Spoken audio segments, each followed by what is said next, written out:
유아의 법전 하나님께 올려드리겠습니다. 귀한 찬양 감사합니다. 성경 말씀 창세기 35장 9절에서 15절 말씀입니다. 창세기 35장 9절에서 15절 말씀입니다. 9절 말씀부터 교독하도록 하겠습니다. 야곱이 밧담 아람에서 돌아오매 하나님이 다시 야곱에게 나타나사 그에게 복을 주시고 하나님이 그에게 이르시되 내 이름이 야곱이지만은 내 이름을 다시는 야곱이라 부르지 않겠고 이스라엘이 내 이름이 되리라 하시고 그가 그의 이름을 이스라엘이라 부르시고 하나님이 그에게 이르시되 나는 전능한 하나님이라 생육하며 번성하라. 한 백성과 백성들의 총회가 네게서 나오고 왕들이 내 허리에서 나오리라. 내가 아브라함과 이삭에게 준 땅을 네게 주고 내가 네 후손에게도 그 땅을 주리라 하시고 하나님이 그와 말씀하시던 곳에서 그를 떠나 올라가시는지라. 야곱이 하나님이 자기와 말씀하시던 곳에 기둥 곧 돌기둥을 세우고 그 위에 전제물을 붓고 또 그 위에 기름을 붓고 합독하겠습니다. 하나님이 자기와 말씀하시던 곳의 이름을 베델이라 불렀더라. 아멘. 영적으로 혼란한 시대입니다. 내가 혼란한지 혼란하지 않은지 점검조차 되지 않을 정도로 혼란한 시대입니다. 혼란하다는 말 뜻은 뒤죽박죽되어 있고 섞여 있고 어지럽고 질서가 없다는 뜻을 가지고 있습니다. 그래서 내가 영적으로 지금 이런 상태에 있는데도 불구하고 이런 상태인지 모른 채 혹 열심히 살아가고 계시진 않습니까? 내 안에 내 마음과 내 생각과 내 영혼 속에 에봇도 있고 드라빔도 있고 금신상도 있고 지나가던 이 레위인 제사장도 있고 좋은 거는 다 가져와서 그때그때 문제를 해결하고 그때그때 상황을 모면하지는 않습니까? 복음이라 하지만 전도라고 말하지만 내 상태 자체가 물론 하나님의 은혜와 긍휼 속에서 별탈 없이 지나가고 있겠지만 이번 한 주간 반드시 점검하시기 바랍니다. 결국은 예수 그리스도죠. 결국은 하나님의 나라며 결국은 성령 충만입니다. 노아 시대처럼 또 소돔과 고모라처럼 또 우리 지금 강단에서 흘러나오는 사사 시대처럼 지금도 우리 모습이 똑같다고 말씀하셨습니다. 그렇다면 이번 한 주간 내가 이기주의에 빠져 있지 않은지, 내가 기복신앙으로 살아가고 있지 않는지, 아니면 겉모습은 잘 훈련받고 예배드리고 구제헌신 봉사하지만 이 행위 위주의 거칠의 위주의 영적 상태는 아닌지 점검하시고 그리스도로 답 내셔야 됩니다. 그래서 언약의 비밀을 가진 한 사람으로서 갱신하시고 내 소견이 아닌 하나님의 소견 붙잡으시기 바랍니다. 특별히 이를 두고 영적으로 깨어 계셔야 돼요. 영적으로 서밋되는 시간들을 가지셔야 됩니다. 망대 여정 이정표라는 우리 큰 흐름 속에서 지난 1년 이상 인도받아 오다가 이번 교사 강습회를 통해 또 다른 7가지에 대한 기도 제목을 받았습니다. 그 첫 번째가 영적 서밋의 시간을 확보하는 것이죠. 이번 주간 토요 강단 산업이나 핵심에서도 나왔고 주일 새벽 기도 때 담임 목사님께서 한번 싹 정리해 주셨습니다. 꼭 확인하시고 내일 중직자 대회부터 시작해서 이번 여름 세계 랩넌트에 이어까지 어쩌면 올해 말까지 우리에게 응답으로 풀어줄 그런 기도 제목일 수도 있습니다. 반드시 말씀을 정리하시고 그 흐름 속에서 하나하나 응답들을 누리시기 바랍니다. 영적으로 혼란되어 있는 모든 상태는 오직 그리스도 예수의 말씀으로만 정리가 됩니다. 메시지를 받으시면 내 입장, 상황 다 다르지 않습니까? 내게 부딪히는 말씀 다 다릅니다. 성경 중심으로, 말씀 중심으로, 강단 중심으로 반드시 혼자 1대1로 하나님과 대화하고 기도하고 또 그 속에서 깨달은 것들을 정리하는 시간들을 반드시 가지시기 바랍니다. 그 모습을 우리 후대들이 보고 닮을 수 있을 만큼 영적 혼란 시대에 영적으로 완전히 정립되어 있는 증인 되시기를 바랍니다. 오늘 말씀 제목은 다시는 야곱이라 부르지 않겠고, 다시는 야곱이라 부르지 않겠고입니다. 사사시대와 똑 닮은, 또 지금 우리의 모습과 너무나 닮은 인물, 오늘은 야곱입니다. 창세기 25장 22절에서 23절에 쌍둥이로 태어난 이 야곱은 둘째였죠. 태 속에서부터 형과 함께 싸웠습니다. 그래서 아버지가 여호와께 묻죠. 어떻게 해야 됩니까? 하나님이 대답하시기를 두 국민이 네 태중에 있구나. 두 민족이 네 복중에서 나눈다. 이 족속이 저 족속보다 강하겠고 큰 자가 어린 자를 섬기리라 하셨더라. 우리 잘 아는 말씀입니다. 야곱이 동생인데 야곱이 더 복을 받았죠. 이를 두고 바울은 기록합니다. 로마서 9장 6절에서 7절 말씀에 이스라엘에게서 난 그들이 다 이스라엘이 아니다. 아브라함의 씨가 다 그의 자녀가 아니다. 오직 이삭으로부터 난 자야 네 씨라 불리리라 하셨다. 하나님이 아브라함을 부르면서 큰 축복을 주셨죠. 근데 그 아브라함의 자손이 다 그 씨가 아니라는 거죠. 이삭을 통해 나야 한다 했습니다. 바울은 그리스도의 계보와 하나님의 축복의 통로, 그 약속의 자녀의 씨에 대해서 명확하게 확고한 언약을 붙잡고 있었습니다. 근데 10절에 보시면 리브가가 우리 조상 이삭의 한 사람으로 말미암아 임신하였는데 그 자식들이 아직 나지도 아니하고 무슨 선이나 악을 행하지 아니한 때, 아직 복중에 있어서 태어나지도 아니한 때, 이 야곱이 아직 엄마 뱃속에 있을 때 택하심을 따라 되는 하나님의 뜻, 그 뜻이 행위로 말미암지 않고 오직 부르시는 이로 말미암아 서게 하려 하사, 아직 두 아들이 엄마 뱃속에 있는데 행위가 아니라 택하신, 부르신 그 하나님의 뜻과 계획이 서게 하기 위해서 12절에 리브가에 이르시되 큰 자가 어린 자를 섬기리라 하셨나니 기록된 바 내가 야곱은 사랑하고 에서는 미워하였다 하심과 같으니라. 에서도 야곱도 그 어떤 잘못도 그 어떤 공로도 없는 그때에 하나님께서 선이나 악 상관없이 부르심의 뜻대로 그 뜻을 세우시는 하나님이 한 명은 미워하고 한 명은 사랑하였다고 기록되어 있습니다.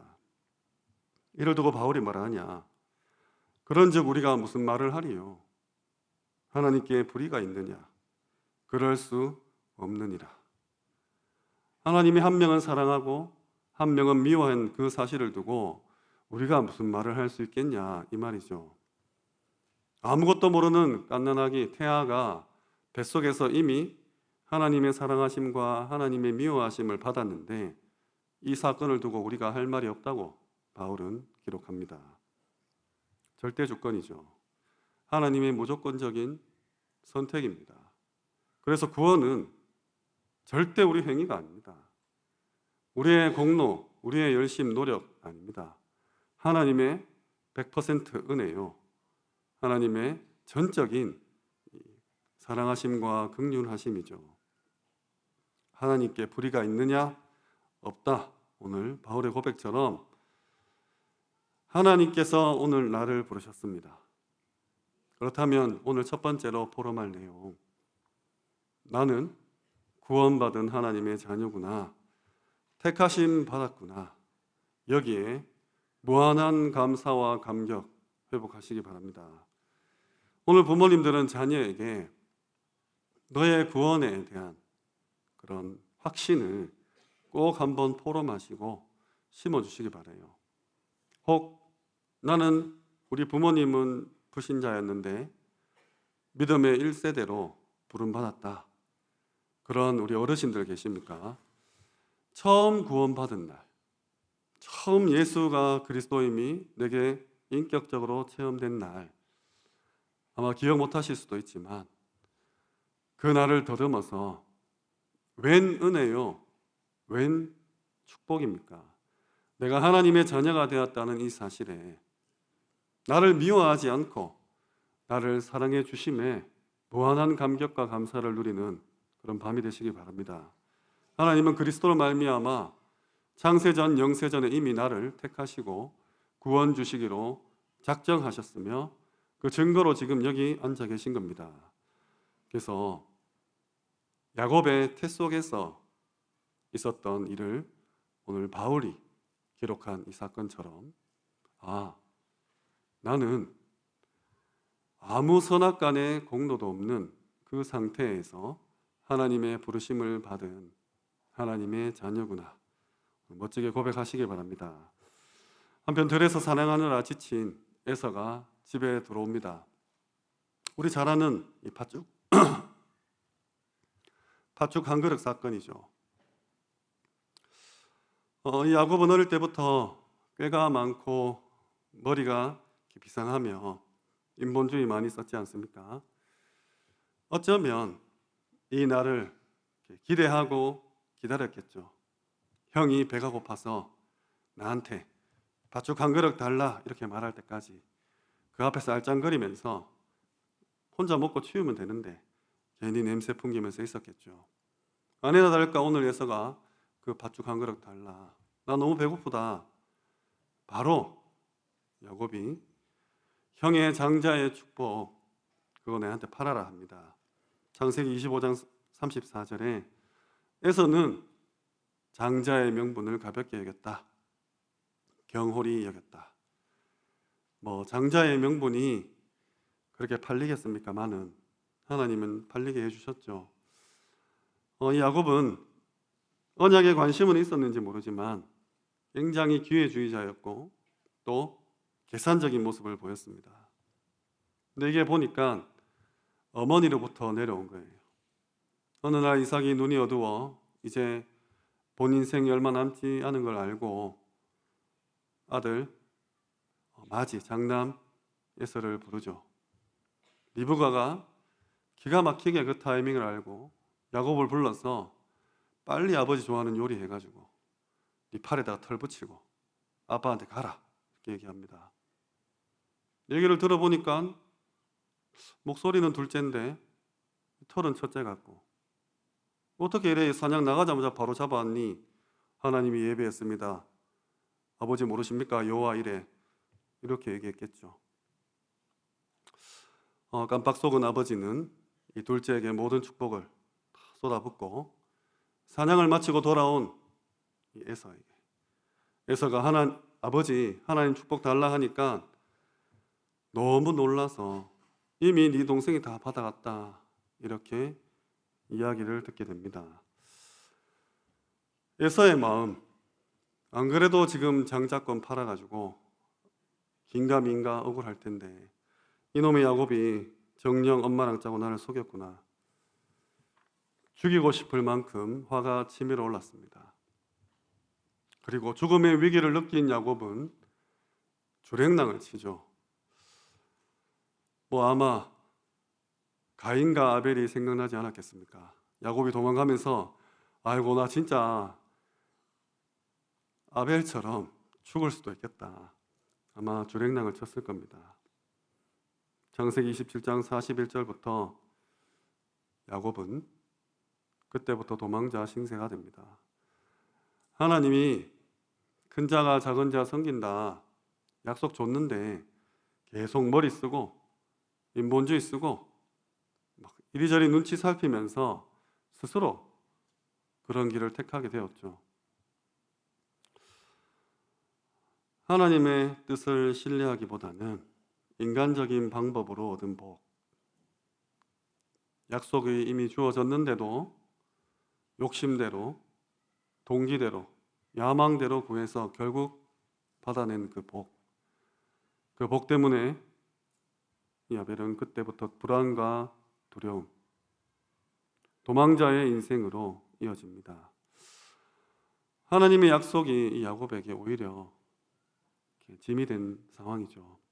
그 야곱이 오늘 들판에서 돌베개를 베고 잠든 그 밤에 하나님은 또다시 놀라운 꿈으로 찾아오십니다.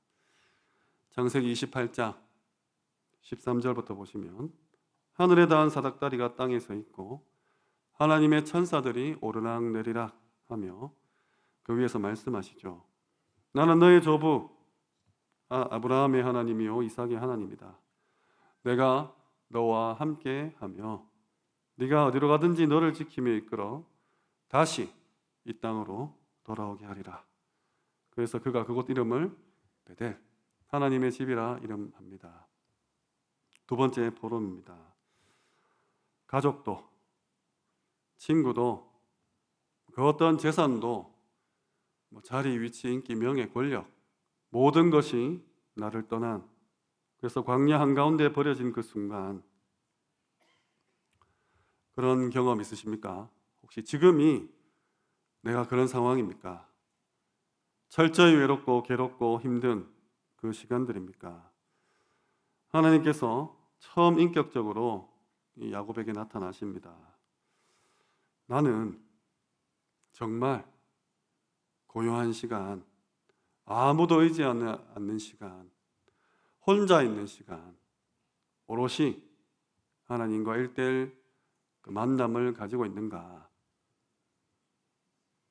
영적 서밋에 그 시간들이 내게 확보되어 있는가 점검하시기 바랍니다.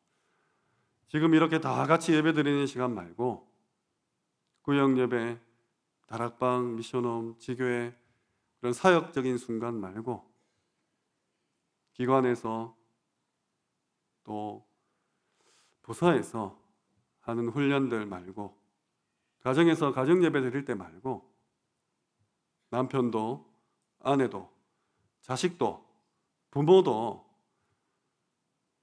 스승과 제자도 없는 그냥 나 혼자 하나님과 1:1로 있는 그 시간 하루에 5분이라도 10분이라도 매일 확보를 하셔야 됩니다. 영적인 혼란은 영적인 깊은 묵상 외에는 방법이 없겠죠.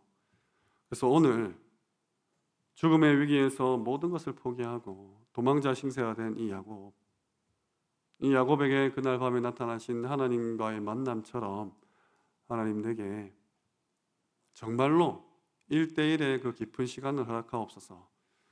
이 모습을 보고 우리 자녀들이 부모님이 우리 엄마가 우리 아빠가 우리 선생님이 우리 목사님 우리 전도사님이 정말 하나님 바라보는 사람이었구나.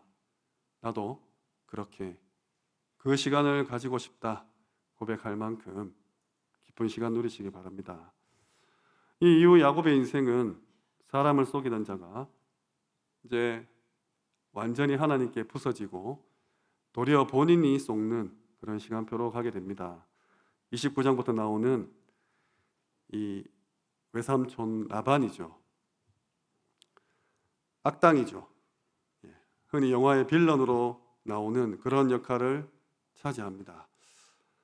그렇게 인본주의 쓰는 야곱을 세상 말로 등쳐먹은 그런 어른인데 사기를 친 그런 삼촌 라반 무려 20년간 사기당하죠. 처음 7년 동안 여자에게 빠져가지고 죽도록 일했는데 결혼하고 나서 보니까 자기가 원했던 여자가 아니에요. 참 이해가 안 되죠. 7년을 사랑했는데 첫날 밤 보내고 났는데 딴 여자가 누워있는 게 아마 진탕 술을 마셨나 봅니다. 정신줄을 놨나 봐요. 그래서 따지니까 원래 우리 민족은 첫째부터 시집 가는 거야. 아이고, 또 7년을 하루같이 일합니다. 14년을 그렇게 일한 다음 사랑을 쟁취하죠. 근데 땡전 한 푼 없어서 또 6년을 더 일합니다. 성경에 20년을 일했는데 그 중간중간에도 얼마나 인본주의 있습니까? 좀 튼튼한 그런 가축의 새끼가 나오면 앞에서 막 나무 흔들면서 내 거 되게 해달라고 동기 가진 기도 많이 했겠죠. 어쨌든 하나님은 들어주시고 결국 그 인본주의의 끝은 도망이었습니다. 형을 피해 도망했던 이 야곱은 또 삼촌을 피해 도망하다가 걸리게 되죠. 삼촌이 네가 어떻게 내한테 이렇게 할 수 있냐? 야곱이 반격합니다. 삼촌도 내 10번이나 속였잖아요. 그래서 그냥 쌤쌤이 하고 또 하나님께서 그 전날 밤 나타났죠. 야곱 건드리지 말라고. 그래서 보내줍니다. 가장 사랑했던 아내가 드라빔 그 우상을 훔쳐서 안장에 몰래 숨긴 다음 속에서 떠났죠. 이 인본주의로 시작된 또 인본주의로 살아가는 이 야곱에게는 끊임없는 이런 일들이 발생하게 됩니다. 혼란하게 돼요.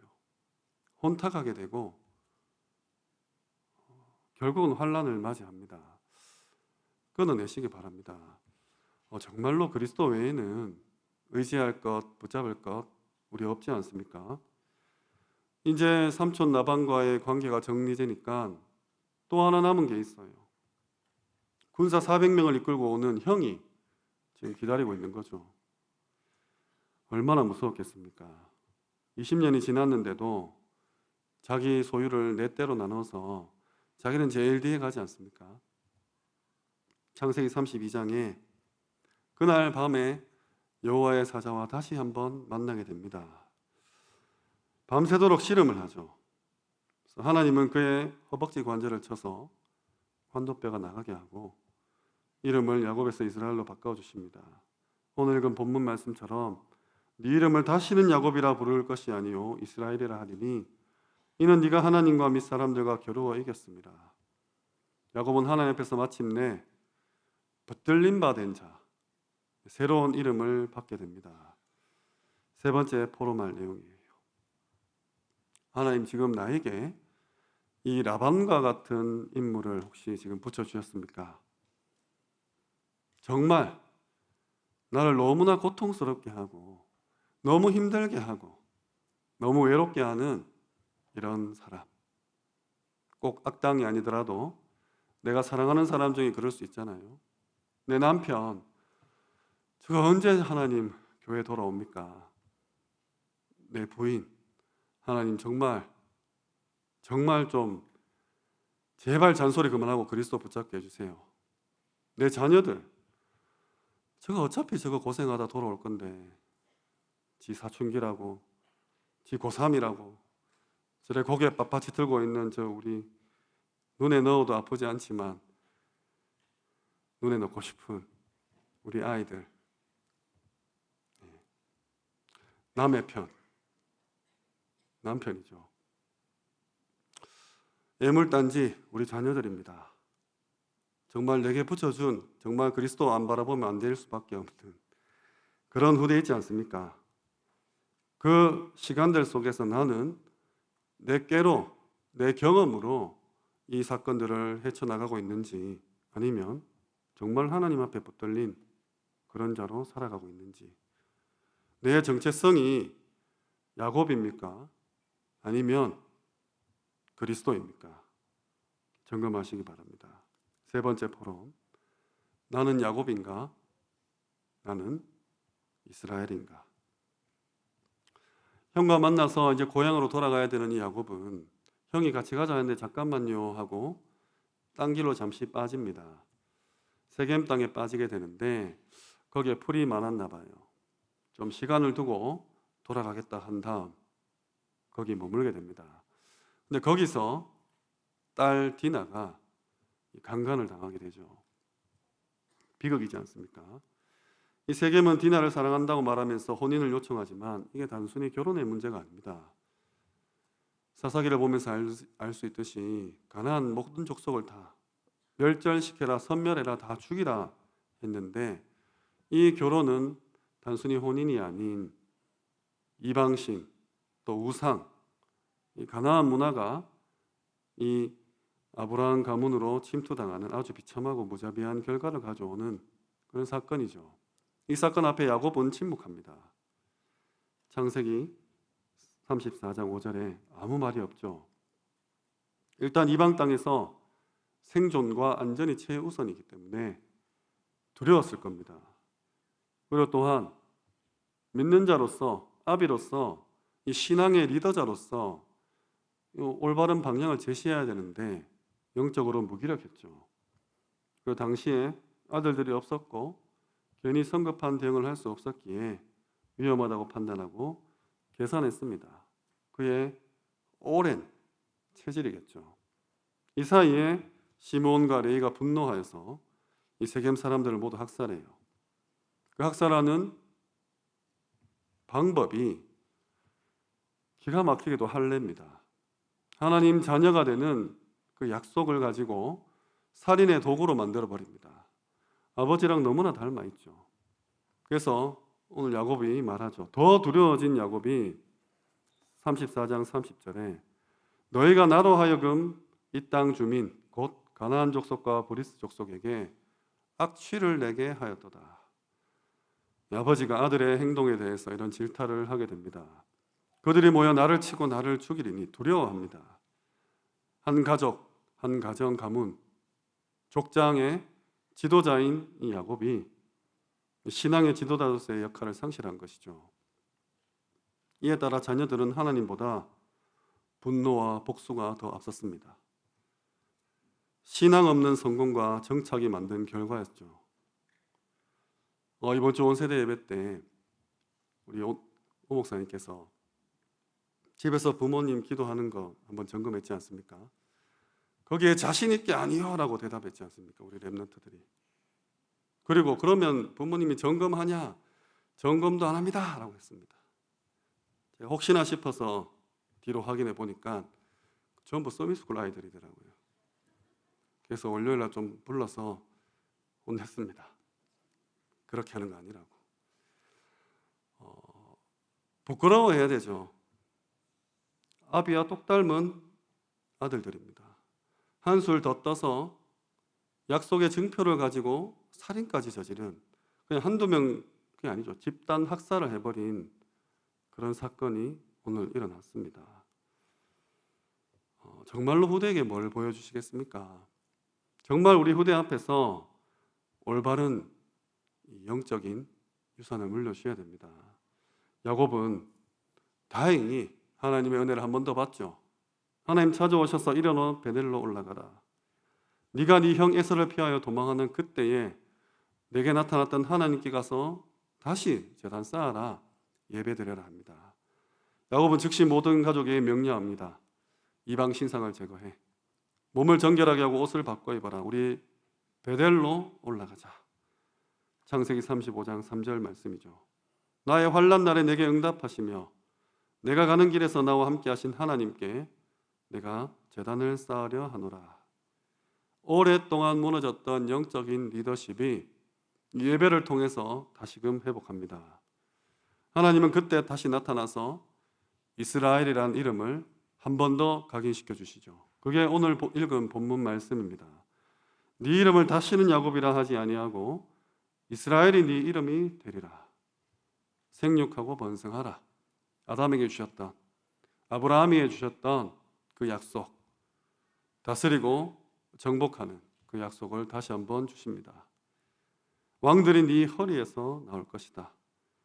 아브라함과 이삭에 준 땅을 네게 주고 네 후손에게도 그 땅을 줄 것이다. 실제로 이 족장 가문에서 야곱을 통해서 12지파가 나오지 않습니까? 하나님께서는 이 축복을 야곱에게 허락하십니다. 그 마지막 포럼입니다. 나는 지금 세겜에 머물고 있습니까? 아니면 베델로 올라가고 있습니까? 육신의 아닐, 정말 세상의 그런 풍족을 위해서 세겜에 그대로 정착하고 타협하고 이만하면 됐지, 주일 예배드리고 헌금하고 구제헌신 봉사하니까 이렇게 살아가고 계신지, 아니면 베델에 올라가서 영적 지도자로서 군사로서 사령관으로서 리더십을 회복하고 계시는지 점검하시기 바랍니다. 말씀을 맺겠습니다. 다시는 야곱이라 부르지 않겠고, 오늘 포럼할 내용, 영세전 창세전에 나를 택하신 하나님, 구원 주신 하나님, 그 감격과 감사, 그리고 나는 정말 고요하게 혼자 1대1로 하나님을 바라볼 수 있는 그런 영적 서밋의 시간이 있는가, 그런 공간이 있는가. 하나님이 내게 라반과 같은 사람을 붙여주셨는데 나는 이 일을 두고 야곱으로 살아가는가, 이스라엘로 살아가는가, 그리고 나의 현장은 세겜을 향해 있는가, 아님 베델로 올라가고 있는가 점검하시기 바랍니다. 창세기 28장의 베델과 창세기 35장의 베델은 지리적으로 같은 장소입니다. 28장은 하나님을 처음 만난 청년 야곱이 그곳에 있었고, 오늘 35장은 인생을 많이 지난 다음 돌아보고 회개하고 제단을 다시 쌓는 야곱이 나타나고 있죠. 베델로의 귀환, 하나님은 또다시 우리를 부르실 겁니다. 노아 시대처럼, 소돔과 고모라처럼, 사사 시대처럼 늘 실패를 반복하지만 또다시 부르고 계시죠. 다시 복음 앞에 우리를 무릎 꿇리실 겁니다. 근데 그 사이에 창세기 32장 분이엘이 있죠. 하나님과 씨름했던 곳입니다. 환도뼈가 나간 곳입니다. 말이 환도뼈가 나간 것이지 평생 다리를 절었다고 기록되어 있지 않습니까? 이 환도뼈는 인간의 모든 근육과 이 뼈 중에서 가장 힘을 세게 낼 수 있는 그런 부위예요. 하나님이 하필 그곳을 쳐버렸죠. 네 힘 의지하지 마, 이런 메시지지 않겠습니까? 그리고 그 메시지를 평생 각인하게끔 평생 절름발이로 살았어요. 그러면 다른 거 다 제쳐놓고 그 환도뼈가 나갔을 때의 통증 있지 않습니까? 통증, 그 고통 얼마나 아팠겠습니까? 우리 손가락 하나만 뼈도 뭐 중리사니 하는데 환도뼈가 나가서 평생 다리를 절어야 되는 그 고통, 하나님은 그렇게까지 해서라도 우리를 각인시킵니다. 그래서 우리 후대들이 이 평생 절름발이로 살게 하고 싶지 않지 않습니까? 영적인 절름발이가 돼가지고 그 상처 보면서 또 각인하고 또 회개하고 또 돌이키고 그렇게 살고 싶게 하는 그런 부모님 없을 줄 믿습니다. 그래서 이 분이엘이 예배가 되게 해주세요. 강단에서 분이엘을 만나고 다락방 하면서 미션홈 속에서 지교회 가운데 부서에서 구역에서 하는 활동 가운데 특별히 이번 캠프를 통해서 그리고 많은 집회와 수련을 통해서 훈련을 통해서 하나님 각인할 수 있도록 전심전력 하셔야 될 것 같습니다. 바울도 육체에 가시가 있었죠. 고린도후서 12장 7절에서 9절, 하나님은 네 은혜가 네게 족하다 했어요. 네 은혜가 네게 족하다. 정말 우리 후대들이 하나님 안에서, 은혜 안에서 평화롭게, 평안 가운데 세상에 억만제약 다 겪고 고통 속에서 깨닫는 것이 아니라 처음부터 세계복음화 237 5천조교 회에 갈 수 있도록 말씀 속에서 이스라엘이 될 수 있도록 정말 기도해 주시고 정말 사역해 주시고 정말 뒤에서 밀어주시기를 바랍니다. 다시는 야곱이라 불리지 마시기 바랍니다. 다시는 야곱이라 불리지 않도록 해주시기 바랍니다. 한 주간 이 영적인 혼란한 시대에 하나님을 회복하는 운동의 주역으로 우리와 우리 후대들이 설 수 있도록, 이 축복 누릴 수 있도록 주님의 이름으로 축원합니다. 지금은 우리 주 예수 그리스도의 은혜와 살아계신 하나님의 극진하신 사랑하심과 성령님의 내주인도 역사 충만하심이 이제는 정말 야곱이 아닌 이스라엘로, 세겜이 아닌 베델에 이 축복을 누리는, 이 축복을 사모하고 간구하는 우리 하나교회 모든 성도 머리 위에 지금부터 영원토록 항상 함께 있을지어다. 아멘.